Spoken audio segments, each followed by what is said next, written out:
Filipenses, la carta a Filipenses, la carta a los Filipenses.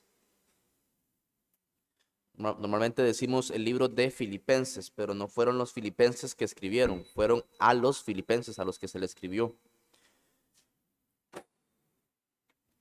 Capítulo 2,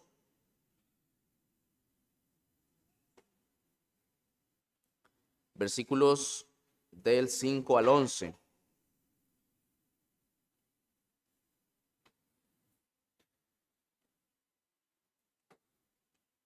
Es más, vamos a leer del versículo 1, del 1 al 11.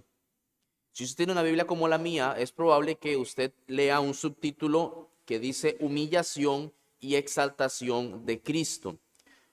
Dice en el versículo 1, por tanto, si hay alguna consolación en Cristo, si algún consuelo de amor, si alguna comunión del Espíritu, si algún afecto entrañable, si alguna misericordia, completad mi gozo, sintiendo lo mismo, teniendo el mismo amor, unánimes, sintiendo una misma cosa. Nada hagáis por contienda o por vanagloria, antes bien con humildad, estimando cada uno a los demás como superiores a él mismo, no mirando cada uno por lo suyo propio, sino cada cual también por lo de los otros. Bueno, y Pablo está dando una exhortación a la iglesia, les está diciendo cómo deben conducirse dentro de la iglesia, cómo deben conducirse con los hermanos. Particularmente les habla acerca de un amor realmente fraternal, de un amor cercano, de un amor poniendo por prioridad el preocuparse por los demás, cuando dice mirando cada uno por lo suyo propio, sino cada cual por lo de los otros. Ahora, habiendo dicho esto, pasa Pablo al versículo 5 y es donde uno pregunta, ¿cuál es la motivación que debería tener un cristiano para llevar y hacer esas cosas que Pablo está diciendo? ¿Qué es lo que debería mover el corazón de un creyente en comportarse así, en andar así, en actuar así? Y bueno, él dice, el versículo 5 toma esto y dice, haya pues en vosotros este sentir que hubo también en Cristo Jesús.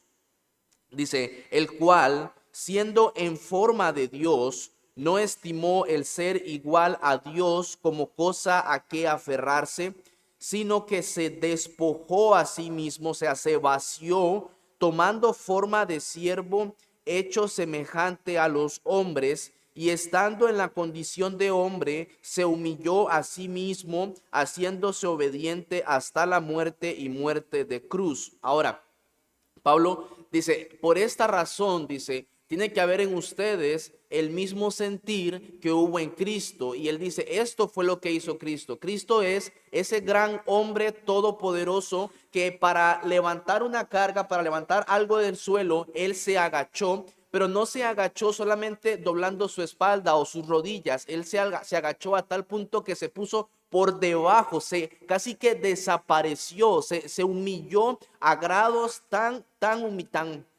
humillantes, será la palabra otra vez, ¿verdad?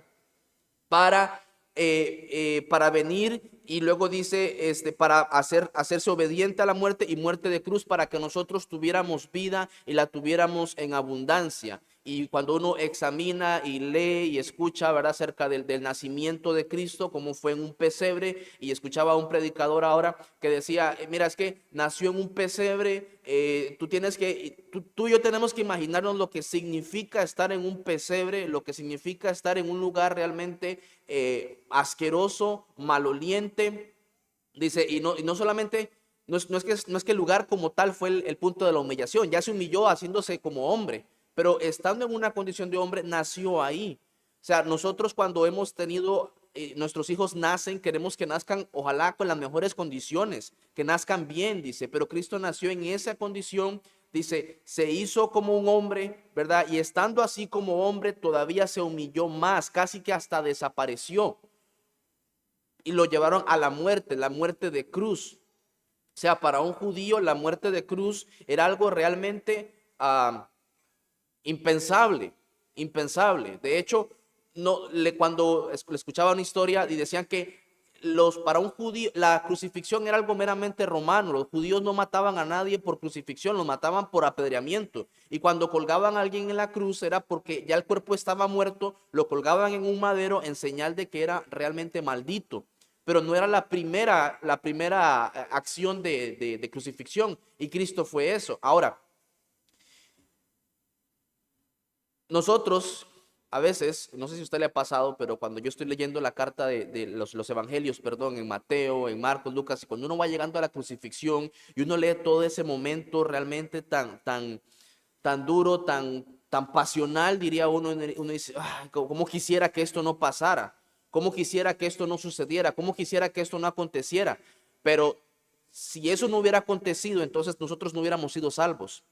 Era necesario que esto fuera hecho, era necesario que esto se llevara de esa forma para que nosotros hoy pudiéramos tener salvación y redención. Ahora, dice Pablo que después de que Cristo hizo esto, note cómo la carta empieza, tienen que ser de esta forma para luego, y la motivación debe ser esta, dice, pero ya se desentendió del punto principal o se desvió un poco del punto principal para caer en el siguiente punto, en el punto, versículo 9 al 11, dice, por lo cual Dios también le exaltó hasta lo sumo. Y recordamos lo que significa esa palabra sumo. Sumo significa algo realmente grande. Cuando decimos esto llegó hasta lo sumo, es como esto ya llegó a su límite. Y dice Pablo, Dios lo exaltó a él, a Cristo, hasta lo sumo y le dio un nombre que es sobre todo nombre. Ahora, la pregunta es, ¿cuál es ese nombre? Jesús.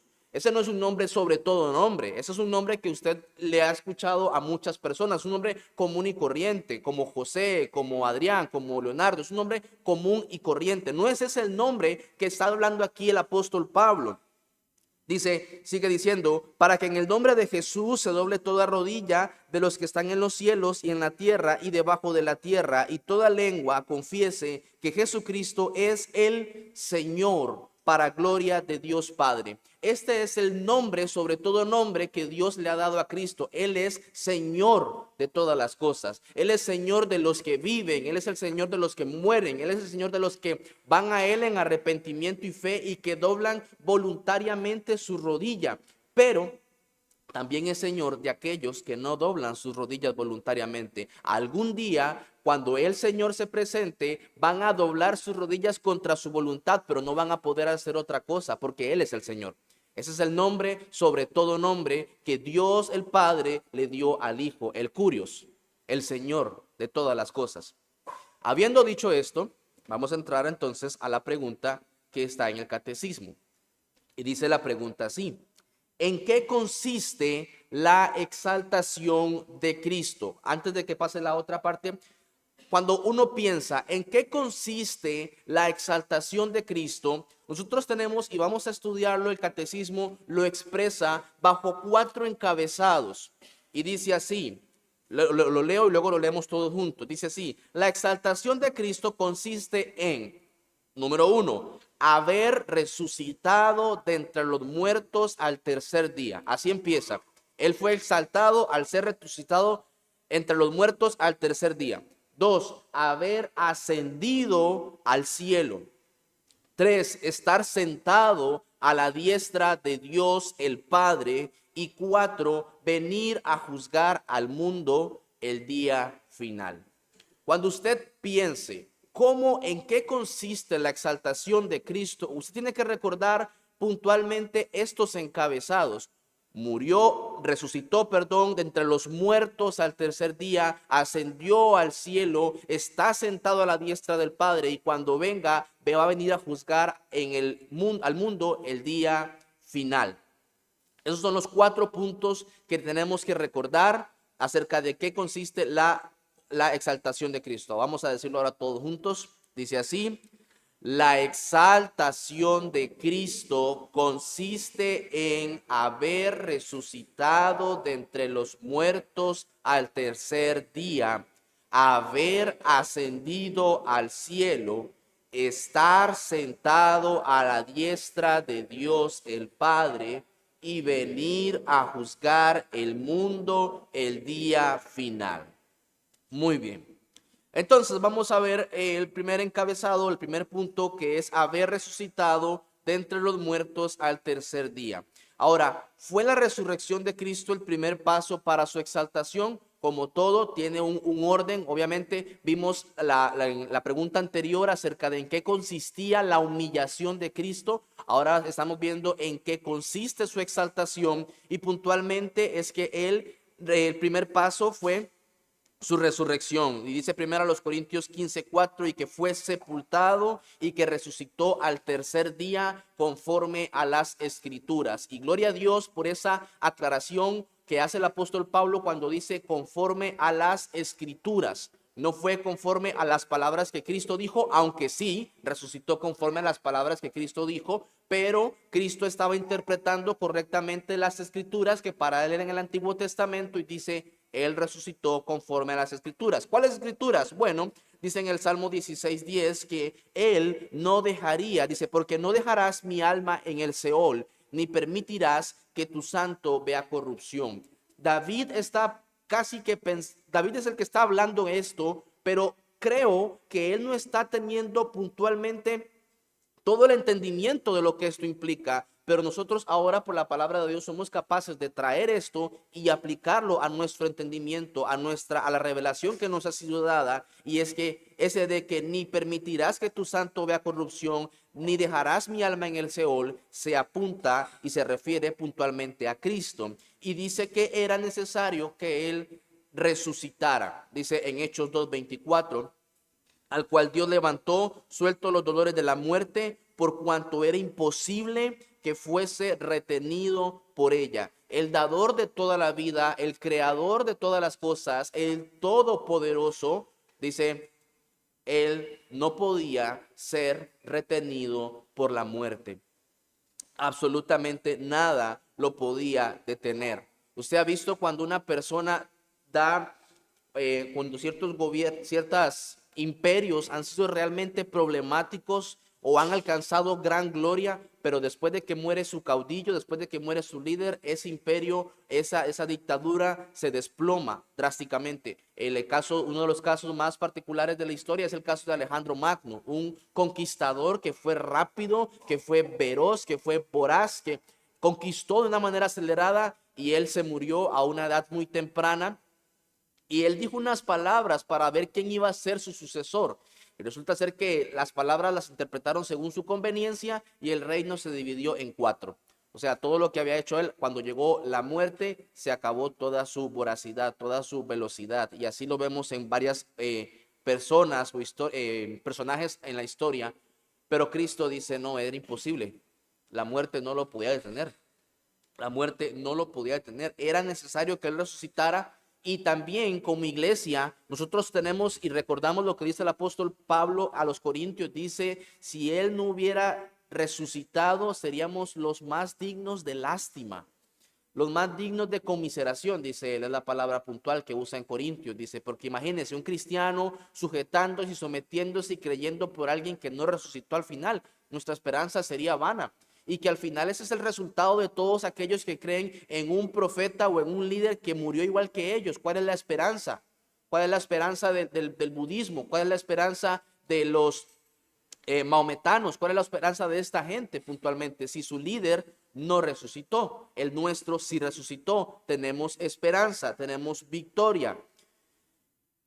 Ahora dice, es seguro que él resucitó.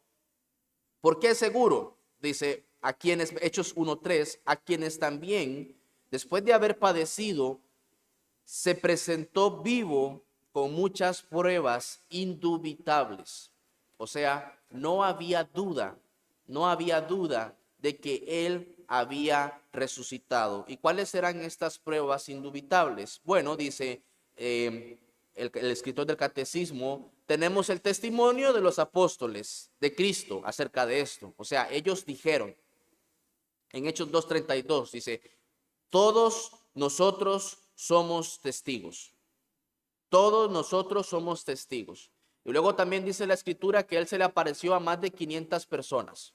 O sea, una cosa es que tú hayas visto y el otro por allá haya visto y ha sido como muy esporádico. Uno por aquí, otro por allá y otro por allá, dice. Y al final parece que se contaron entre ellos la misma historia, dice. Pero todos 500 personas al mismo tiempo, dice, era algo verdadero, era algo certero. Él había resucitado. Dice también que tenemos no solamente el de los apóstoles, porque uno dice, ay, sí, sí, muy fácil, todos se ponen de acuerdo. Bueno, dice, también tenemos el testimonio de sus enemigos acerca de esto.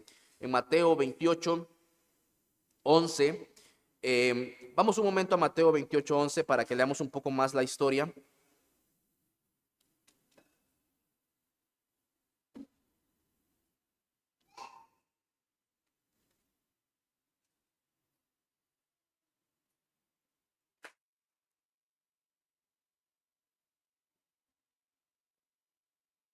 Dice 28:1, leamos desde el 28:1. Dice, pasado el día de reposo, al amanecer del primer día de la semana, vinieron María Magdalena y la otra María a ver el sepulcro. Y hubo un gran terremoto, porque un ángel del Señor descendió del cielo y llegando removió la piedra y se sentó sobre ella. Su aspecto era como un relámpago y su vestido blanco como la nieve. Y de miedo de él, los guardas temblaron y se quedaron como muertos. Dice, mas el ángel respondiendo dijo a las mujeres, no temáis vosotras, porque yo sé que buscáis a Jesús, el que fue crucificado. No está aquí, pues ha resucitado como dijo. Venid, ved el lugar donde fue puesto el Señor. Ahora leemos el versículo 11. Dice, mientras ellas iban, dice, he aquí, unos de la guardia fueron a la ciudad y dieron aviso a los principales sacerdotes de todas las cosas que habían acontecido. O sea, yo honestamente no me imagino cómo fue ese momento. Fue algo realmente impresionante. Tuvo que haber sido algo realmente impresionante. Y dice que los enemigos de la cruz, los enemigos de Cristo, los enemigos del Evangelio, dice, ellos fueron a hablar. Ellos fueron a contar lo que había pasado. Ellos fueron a decir lo que había pasado. Ellos lo vieron. Dice también que tenemos el testimonio de los ángeles. Lo acabamos de leer. No está aquí. Ha resucitado como dijo. Dice, y luego tenemos su propio testimonio acerca de esto. Jesús mismo dice, yo soy, en Apocalipsis 1:18, yo soy el primero y el último, y el que vivo, el que vivo y estuve muerto, mas he aquí que vivo por los siglos de los siglos. Qué glorioso es eso. Dice, el que vivo y estuve muerto, mas he aquí que vivo por los siglos de los siglos. Leemos en la Biblia cómo Jesús resucitó personas, ¿verdad? Pero esas personas volvieron a morir. Pero Cristo dice, no, yo morí y resucité y no voy a morir más. Vivo por los siglos de los siglos. Y bueno, dice la siguiente pregunta, ¿fue visto él después de su resurrección? Sí, varias personas lo vieron. Dice en 1 Corintios 15, 5 al 6, y que se apareció a Cefas, y después a los 12, Cefas es Pedro. Después apareció a más de 500 hermanos a la vez. Y eso era lo que estábamos hablando hace un momento. O sea, muchas personas lo vieron a él. Entonces, ¿puede ser creída la resurrección de Cristo como una cuestión de hecho? O sea, ¿podemos creer realmente esto? Sí, dice el catecismo. ¿Y cuál es la razón? Dice, por la boca de 2 o 3 testigos se decidirá todo asunto. Así que tenemos a los apóstoles, a los enemigos, a los ángeles. Él mismo lo dijo. Y si no, pregúntele a las 500 personas. Tenemos casi 5 testigos en grupo, ¿verdad? Dice, obviamente, Él resucitó. Y otra de las cosas realmente impresionantes es que Él resucitó por su propio poder. O sea, las personas, usted ha visto cuando una persona muere en el hospital por lo menos por unos segundos y ahí están trabajando los médicos para tratar de reanimar a esa persona, o se le dice reanimar en realidad, y están ahí luchando y lo logran y la persona regresa y no dice, wow, ya, el doctor me ayudó, me revivió. El Cristo vino y revivió a otras personas, pero ¿quién revivió a Cristo? Dice, Él por su propio poder fue que Él se levantó de entre los muertos. Dice, nadie me quita la vida, dice Cristo. Nadie me quita la vida, yo la doy, dice. y yo tengo poder para volverla a tomar. Y dice en Juan 2:19, destruid este templo y en 3 días lo levantaré. Y Cristo resucitó en el momento preciso. En Hechos 10:40, a este levantó Dios al tercer día. Resucitó con gran majestad, como lo acabábamos de leer hace un momento en Hechos 28:2, que hubo un gran terremoto y leíamos acerca lo del ángel, quien removió la piedra. Dice, resucitó él con el mismo cuerpo en que fue crucificado. Lo que vemos en Lucas 24:39 dice, mirad mis manos y mis pies, que yo mismo soy, palpad y ved. Resucitó él como una persona pública, sí. Resucitó como las primicias de los que durmieron. Él es el primero que resucitó para no morir jamás. Luego nosotros resucitaremos con él y seremos transformados en cuerpos gloriosos. Y como leíamos y decía hace un momento, resucitó para no morir nunca más.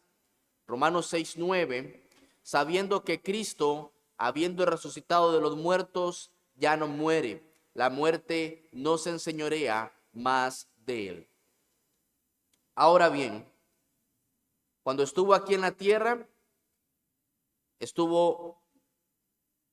cuando él resucitó, estuvo aquí en la tierra, dice, a quienes también, después de haber padecido, se presentó vivo, apareciéndoles durante 40 días.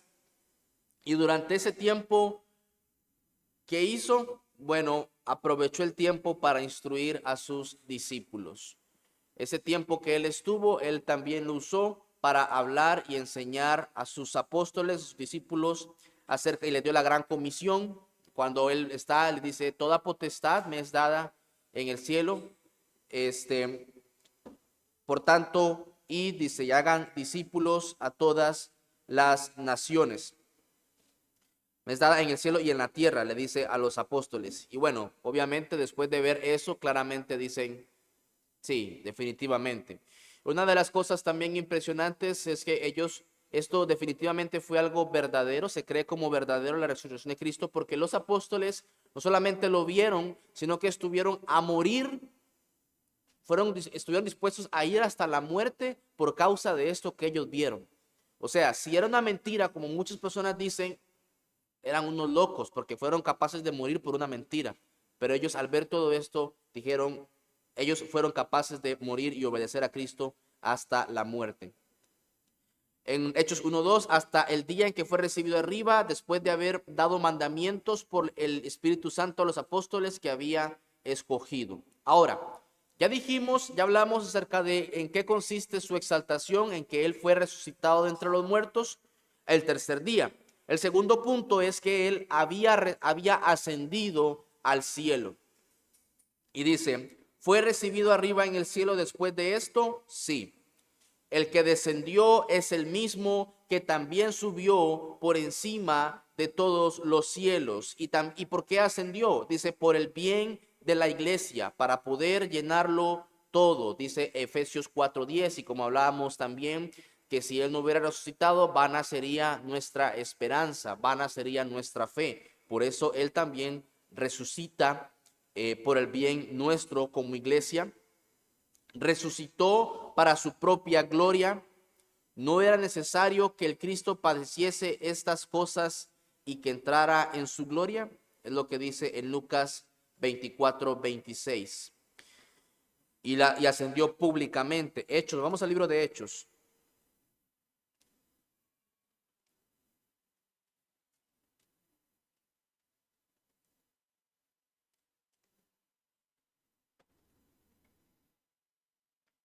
Hechos 1:9.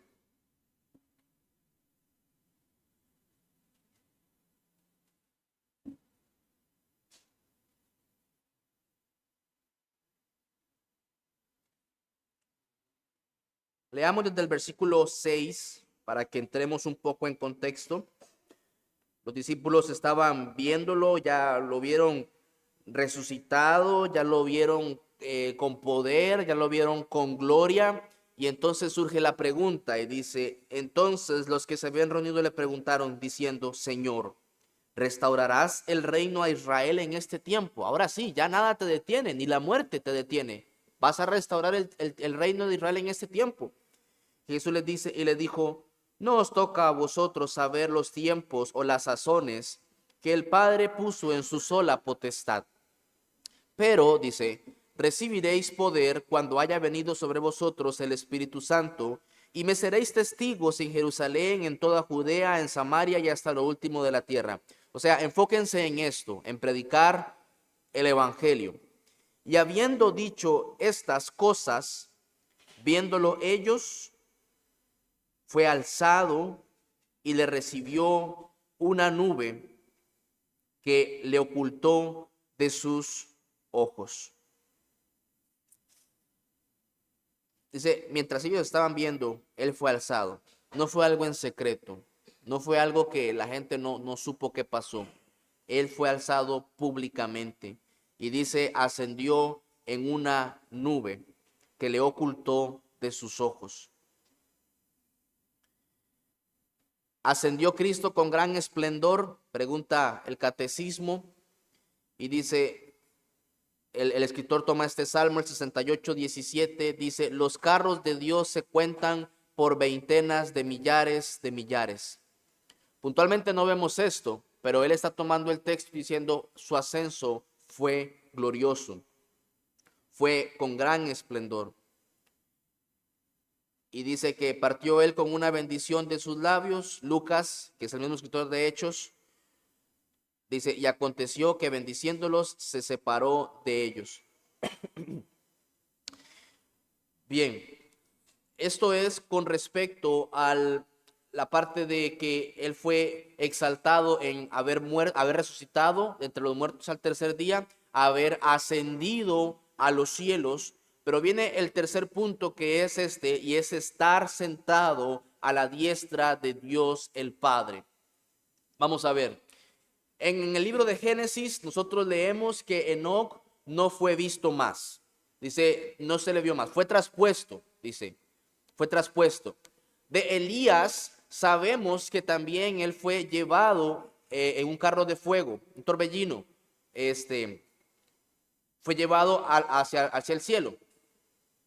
Pero ¿cuál es la diferencia de ellos con Cristo? Tenemos el ejemplo de Cristo y tenemos el ejemplo de esos hombres que ascendieron también. Bueno, el caso especial, si usted quiere verlo así básicamente, es que ellos no están sentados a la diestra del Padre y Cristo sí. Aunque ellos también, se nos dice la Biblia que ellos, uno desapareció, el otro fue llevado puntualmente, Cristo ascendió, pero ellos no están sentados a la diestra del Padre, Cristo sí. Por eso es que Él es más exaltado. Por eso Pablo dice en Filipenses, lo exaltó hasta lo sumo, hasta lo más alto. Y dice, fue recibido Él con una bienvenida. ¿Dónde fue? Obviamente no fue como bienvenido, ¿verdad? No, pero la pregunta se formula así, en el sentido de que fue, vamos a ver, bien recibido. Dice, y él toma a Daniel capítulo 7, versículo 13, y vino al anciano de días y le hicieron acercarse delante de él. Y pregunta el escritor, ¿está Cristo sentado a la diestra de Dios? Y toma esta preciosa carta a los hebreos, dice, el cual se sentó a la diestra del trono de la majestad en los cielos. No está en cualquier lugar, no está en cualquier lugar, está en un lugar único, exclusivo, solamente para Él. Porque Él tiene derecho a sentarse allí, como dice el Salmo 110, versículo 1, dijo el Señor a mi Señor. ¿Nota cuál era el nombre que le dieron a Cristo? Señor. Dice, dijo el Señor a mi Señor, siéntate a mi diestra. Pregunta, ¿denota la finalización de su obra el hecho de que Cristo esté sentado a la diestra de Dios? Sí. Hebreos 10:12, pero Cristo, habiendo ofrecido una vez para siempre un solo sacrificio por los pecados, se ha sentado a la diestra de Dios. Eso lo hablamos cuando habíamos tocado el tema acerca del sacerdocio de Cristo. ¿Recuerdan? Un sacerdote tenía que estar de pie llevando a cabo los sacrificios, estaba de pie, lo que significa que su sacrificio era algo continuo, era algo esforzado, era algo que no se detenía puntualmente. Pero Cristo se sentó a la diestra diciendo, ya, todo está hecho. No hace falta más sacrificio. Todo lo que tenía que hacer, Él ya lo hizo, y por eso, dice el escritor, se ha sentado a la diestra de Dios. Y esto obviamente implica dignidad y honor. Hebreos dice, ¿a cuál de los ángeles dijo Dios jamás, siéntate a mi diestra? ¿A cuál de los ángeles, por muy altos que sean, por muy querubines, por muy serafines, por muy arcángeles, a cuál de esos Dios le dijo, siéntate a mi diestra, a mi derecha? A ninguno, porque Él tiene toda la autoridad y todo el poder. Dice Mateo 26:64, desde ahora veréis al Hijo del Hombre sentado a la diestra del poder de Dios. Del poder de Dios. Y nota lo que dice Esteban cuando está siendo apedreado en Hechos capítulo 7, el versículo 55. Dice, pero Esteban, lleno del Espíritu Santo, puesto los ojos en el cielo, vio la gloria de Dios y a Jesús que estaba a la diestra de Dios, y dijo, he aquí, veo los cielos abiertos y al Hijo del Hombre que está a la diestra de Dios. Y lo que dijo Mateo, Lucas lo confirma por medio del testimonio de Esteban. Él está sentado a la diestra del poder de Dios. Y dice, ¿implica esto seguridad y protección? Sí. Tu diestra me salvará. Salmo 138:7. Cuando Esteban está siendo apedreado, ¿qué mayor seguridad que ver al Hijo de Dios sentado a la diestra del Padre? ¿Qué mayor confianza? ¿Qué mayor certeza? ¿Qué mayor ánimo? Tu diestra me salvará. Y esto también implica alegría y satisfacción, como dice el Salmo 16:11, delicias a tu diestra para siempre. Cristo, el que está a la diestra, es esa delicia para el cristiano. Dice, ¿implica esto también la continuación o el mantenimiento de este estado? Sí. Y reinará sobre la casa de Jacob para siempre. Y esto debería ser una aplicación práctica de esto que podemos extraer. Es que esto debería ser un motivo para tener nuestro corazón en el cielo, como dice ahí. En Colosenses 3:1, Pablo dice, buscad las cosas de arriba, donde está Cristo sentado a la diestra de Dios. Ya Cristo nos dijo, hacer tesoros en el cielo, donde la polilla y el orín no corrompen, donde ladrones no minan y hurtan. Pero Pablo dice, y si esto no fuera suficiente, si no fuera suficiente el hecho de que usted pone la riqueza allá, es un banco seguro, no va a quebrar. Dice Pablo, si esto no fuera suficiente, dice, busquen las cosas de arriba, porque arriba está Cristo sentado a la diestra de Dios. Esa es la motivación más grande que deberíamos tener los cristianos. Esta es un motivo para que tengamos nuestro corazón en el cielo. Y ya para finalizar las preguntas o la pregunta, como cuarto punto, habíamos hablado acerca de que Él era exaltado porque había resucitado, porque había ascendido, porque está sentado a la diestra del Padre, y ahora porque Él va a venir a juzgar el mundo el día final. Una vez más, ¿quién de los que han resucitado, quién de los que han ascendido, ¿quién va a venir a juzgar al mundo el día final? Nadie, solo Cristo. Y dice, ¿vendrá Cristo otra vez? Sí. Y lo leímos cuando dice en Hechos, este mismo Jesús que ha sido tomado de vosotros al cielo, así vendrá como le habéis visto ir al cielo. Y vendrá pronto, vendrá pronto. Dice, porque aún un poquito y el que ha de venir vendrá y no tardará. Lo que pasa es que nuestro concepto de pronto es muy diferente al de Dios. Cuando nosotros decimos pronto, lo escuchamos y pensamos que es ya. El concepto tal vez es diferente en el cielo. Pero lo que tenemos que entender y aceptar es que Él vendrá y Él no tardará. Algunos tienen esta promesa por tardanza, nosotros no. Los cristianos no. Vendrá de repente, sí, porque vosotros sabéis perfectamente que el día del Señor vendrá, así como un ladrón en la noche. Note la expresión de Pablo, dice, ustedes saben perfectamente. O sea, ustedes los cristianos no tienen duda de que el Señor vendrá. Mis amados, nosotros tenemos que tener esa certeza perfecta en nuestro corazón de que el Señor va a venir, vendrá, sí, como ladrón en la noche. Nosotros con este texto tenemos que alejarnos de esas ideas de hacer cálculos y de que estar viendo lo que pasa en Medio Oriente y lo que pasa con estos líderes que se levantan y todo el asunto. Y usted está pensando de que mira, pasa esto y luego esto y aquello y lo otro y se está y viene eso. No, no, no, no, dice, el Señor no va a decirles a ustedes, no va a dar señal, dice, va a venir como ladrón en la noche. Va a venir como ladrón en la noche. Dice, como en los días de Noé, la gente se estaba casando, estaba comprando, estaba vendiendo. Así vendrá el Señor. Y vendrá de manera pública. He aquí que viene con las nubes y todo ojo le verá. Y su venida será gloriosa y será magnífica. Dice Tito 2:13, aguardando la esperanza bienaventurada y la manifestación gloriosa de nuestro gran Dios y Salvador Jesucristo. Por lo tanto, los cristianos deberíamos estar anhelando y deseando su venida.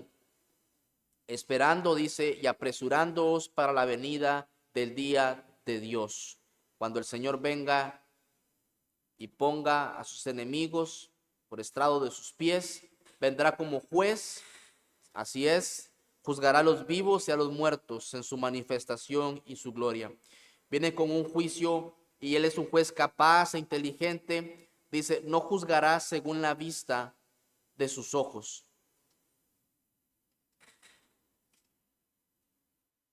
Al Señor como juez no se le va a engañar.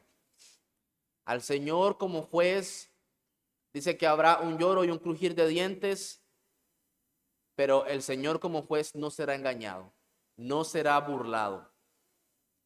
Dice que Él no va a juzgar a las personas según lo que ve. Se ha visto como una persona parece que está arrepentida y que llora cuando se le dicta una sentencia, pero realmente su corazón lo que desea es no estar en ese lugar, no es que realmente arrepentirse de lo que hizo. Cristo no. Cristo es justo e imparcial. Has amado la justicia y aborrecido la maldad. Y Él será un juez terrible para los malvados.